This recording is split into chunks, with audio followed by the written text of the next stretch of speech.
জলপাই আচারটা 2 পার্ট বানাচ্ছি। আসলে কড়াইয়ের মধ্যে ভালো হচ্ছিল না, আমরা ফ্রাই প্যানের মধ্যে দিয়ে দিলাম।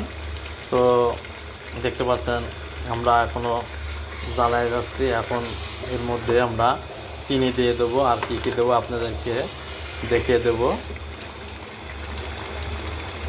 আমরা এখন এর মধ্যে আবার একটু চিনি দিয়ে দেখতে পাচ্ছেন, দিয়ে সুন্দর করে মিক্স করে নেব। দেখতে পাচ্ছেন চিনি দেওয়ার কারণে আমাদের জলপাইটা একটু নরম হয়ে গেছে। আস্তে আস্তে এটা শুকাতে থাকবে, পানিটা নিষ্কাশন করব। এর মধ্যে আমরা আরও অনেক কিছু দিব।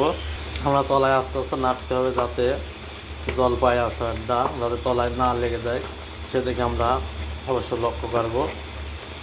দেখতে পাচ্ছেন আস্তে আস্তে আমাদের জলপাই আচারের কালারটা চলে আসতেছে। আসলে আচার দেওয়াটা একটা খাটনির কাজ, সবাই দিতে চায় না সহজে। দেখতে পাচ্ছেন আমরা সিদ্ধর সময় লবণ দিয়ে দিয়েছিলাম, তারপর আর সামান্য পরিমাণ লবণ দিয়ে দিলাম, দেখতে পাচ্ছেন স্বাদের জন্য। আপনারা দেখতেন আমরা এখন এর মধ্যে মরিচের গুঁড়া দিয়ে দিচ্ছি। আমরা 2 টেবিল চামচ মরিচের গুঁড়া দিয়ে দিলাম। এখন আমরা 5 ফোড়নটা এর মধ্যে দেবো, একসাথে ভালোভাবে মিক্স করে নেব। আমরা এখন 5 ফোড়নটা এর মধ্যে দিয়ে দিলাম। দেখতে পাচ্ছেন 5 ফোড়নের গুঁড়াটা দিয়ে সেরে আমরা এখন সুন্দর করে এখন মিক্স করে নেব। দেখতে পাচ্ছেন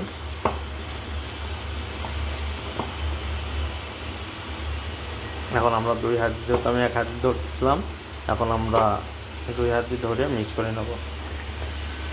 দেখতে পাচ্ছেন আমাদের এইটা ভালো করে মিক্স করা হয়ে গেল। আমরা এখন আস্তে আস্তে নাড়তে থাকবো, যাতে তলায় না লেগে যায় সেদিকে লক্ষ্য রাখবো।